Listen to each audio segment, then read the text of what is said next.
테슬라 소식입니다. 서학 동학개미 새해 원픽은 애증의 테슬라. 12일 한국의 탁혈재원과 코스코 ETF 체크에 따르면 1월 2에서 10일 서학개미는 테슬라 주식을 3억 7,862만 달러어치 순매수했다. 서학개미가 글로벌 증시에서 해당 기간 가장 많이 산 주식이다. 뒤이어 디렉시온 데일리 테슬라 불투X 상장 지수 펀드를 많이 매입했다. 이 ETF는 테슬라 하루치 주가를 정방향으로 2배 추종하는 상품으로 서학개미의 동기간 매입액은 2억 8,515억 달러어치에 이른다. 같은 기간 국내 증시에서도 에이스 테슬라 밸류 체인 액티브 ETF로 640억 원의 자금이 순유입됐다. 코스피와 S&P 500, 나스닥 지수 등 한국, 미국 지수형과 머니마켓 펀드 상품을 제외하고 국내외 단일 종목 ETF로는 가장 많은 유동성을 흡수했다. 테슬라는 새해를 맞아 서학개미 왕좌를 탈환했다.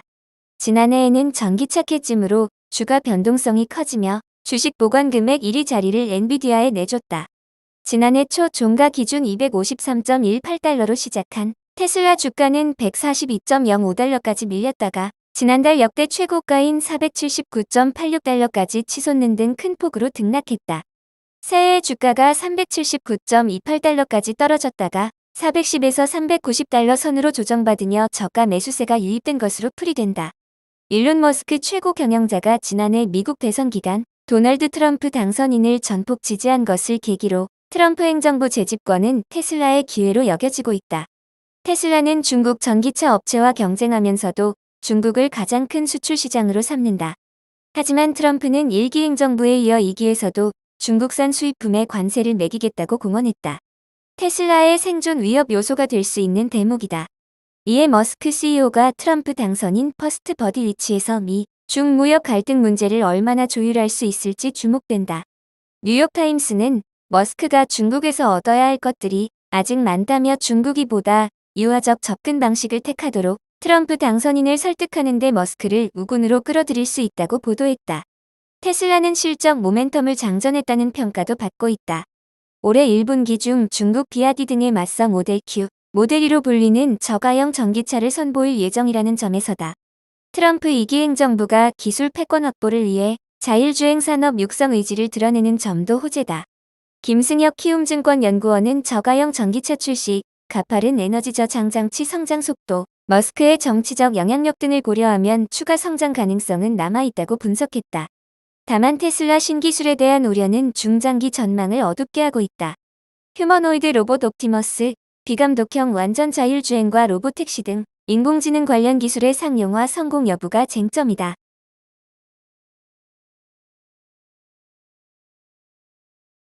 애플 소식입니다. 저커버그, 애플 저격. 20년이 지난 후에도 아이폰에 의존. 마크 저커버그 메타 플랫폼 최고 경영자가 애플에 대해 아이폰 이후 혁신이 부족하다며 비판했다. 저커버그는 미국 1위 팟캐스트 조 로건 익스피리언스와의 인터뷰에서 아이폰은 훌륭했다며 이제 전 세계 거의 모든 사람이 휴대전화를 갖고 있고 그것은 꽤 놀라운 일을 가능하게 한다고 평가했다. 하지만 스티브 잡스가 아이폰을 발명했는데 이제 그들은 20년이 지난 후에도 그냥 앉아서 그것을 갖고 있는 것과 같다고 지적했다. 그러면서 애플은 그 플랫폼을 이용해 많은 규칙을 만들었다며 나는 그 규칙들이 임의적이라고 생각하고 그들은 한동안 정말 훌륭한 것을 발명하지 못했다고 생각한다고 평가했다.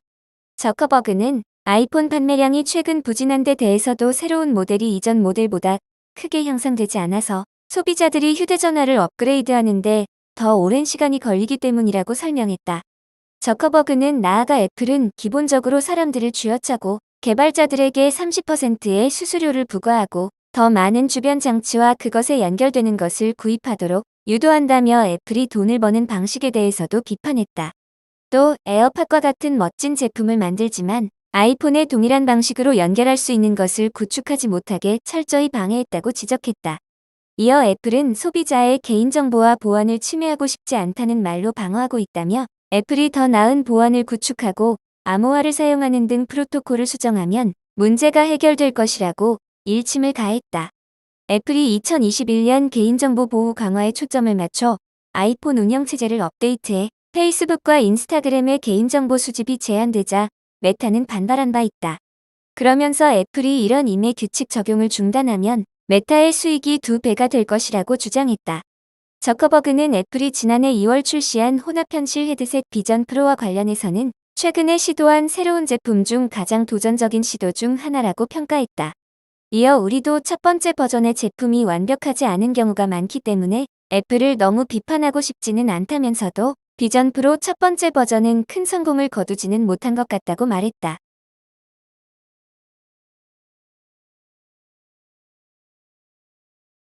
마이크로소프트 소식입니다. AI 악용 차단에 나선다. 2025년은 더욱 위험할 것. 마이크로소프트가 생성형 인공지능 도구 악용을 막기 위한 시스템 개발과 대책 마련에 나섰다. 12일 포브스에 따르면 마이크로소프트는 지난 10일 해커가 AI 도구를 악용해 사이버 공격에 활용되는 사례를 막을 것이라고 공식 홈페이지를 통해 밝혔다. AI를 활용한 악성 활동을 차단하기 위해 강화된 안전장치를 개발하고 대응 조치를 마련할 계획이다. 마이크로소프트는 신년에도 사이버 위협 행위자가 AI 도구를 악용해 범죄 저지를 확률이 높다고 봤다. 포브스도 신년 AI 도구 악용 사례는 위협적일 것으로 예측했다. 실제 미국 연방수사국도 빠르게 진화하는 AI 위협에 대비해야 한다고 발표했다. 파이낸셜 타임스도 AI를 활용한 메일 피싱 공격이 더욱 정교해질 것이라고 보도한 바 있다. 마이크로소프트 스티븐 마사다 디지털 범죄 유닛 책임은 최근 사이버 위협 행위자가 고객 공개 정보를 스크랩해 생성형 AI 서비스에 접근 서비스 기능을 의도적으로 변경한다고 설명했다. 또 해당 고객 정보를 다른 해커들의 재판매한 사실도 확인했다고 덧붙였다. 이에 마이크로소프트는 자사 AI 서비스와 오픈 AI 챗봇, 챗GPT와 이미지 생성기 달리 악용 사례 방지에 힘쓸 것이라고 발표했다. 다만 구체적인 악용 사례 방지 대책과 시스템 개발 계획에 대해선 언급하지 않았다.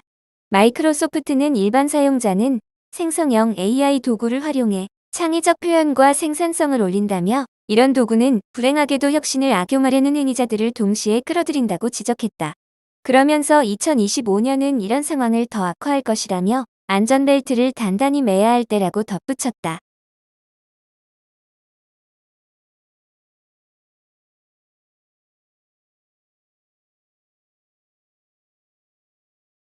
구글 소식입니다. 자율주행 택시 AI 믿을 만한가? 기술 발전은 인류의 삶을 윤택하게 만들지만 그 과정에서는 적지 않은 시행착오와 희생이 따른다. 안전벨트, 차로 이탈 경고 등 우리가 일상적으로 누리는 자동차의 안전 기능도 이러한 과정을 통해 만들어진 결과물이다. 현재도 다양한 신기술이 온갖 시행착오를 거치며 완성을 향해 나아가고 있다. 미래 핵심 기술 중 하나로 꼽히는 자율주행 역시 이러한 과도기에 걸쳐 있다. 일부 지역에서 자율주행 택시 시범 운행을 넘어 정식 서비스까지 제공하는 단계에 이르렀지만 여전히 잡음이 나온다. 최근에는 자율주행 택시의 오작동으로 승객이 제때 내리지 못하는 사태가 발생해 화제다. 지난 7일 가디언 뉴스 등 외신 보도를 종합하면 웨이모사 자율주행 택시가 길을 잃고 헤매 승객이 갇히는 황당한 사건이 발생했다. 웨이모는 구글 모기업 알파벳 산하의 자율주행 택시 업체로 작년 3월부터 로스앤젤레스에서 정식 서비스를 시작했다. 해당 택시에 탑승했던 승객은 기술 기업가 마이크 존스로 그는 공항으로 가는 길에 문제를 겪어 비행기를 놓칠 뻔했다고 한다. 존스는 소셜미디어 링크드인의 차에 타서 안전벨트를 맨 후부터 문제가 터졌다며 이 자율주행 택시는 주차장에서 원을 8바퀴나 그렸다고 전했다. 자율주행 택시가 약 5분 동안 이상 동작을 반복한 끝에 웨이모 측이 차량의 통제권을 되찾았고 존스를 목적지에 내려줄 수 있었다. 웨이모 측은 그에게 요금을 청구하지는 않았다. 한편 웨이모 택시는 전에도 비슷한 오류를 일으킨 바 있다. 지난 12월에는 애리조나의 로터리에 갇혀 최소 37바퀴를 회전한 적이 있었다. 다행히 해당 차량에는 승객이 없는 상태였다고 한다. 작년 2월에는 달리는 자전거를 들이받는가 하면 같은 해 5월에는 공중전화 박스에 충돌하는 사고를 내기도 했다. 그럼에도 업계는 자율주행 택시가 점차 일상에 스며들 것이라는 낙관적인 전망을 내놓고 있다. 운전기사가 없는 만큼 인건비를 절약할 수 있다는 점은 상당한 장점이며 이는 승객의 요금 부담 완화로도 이어질 것이라고 분석한다.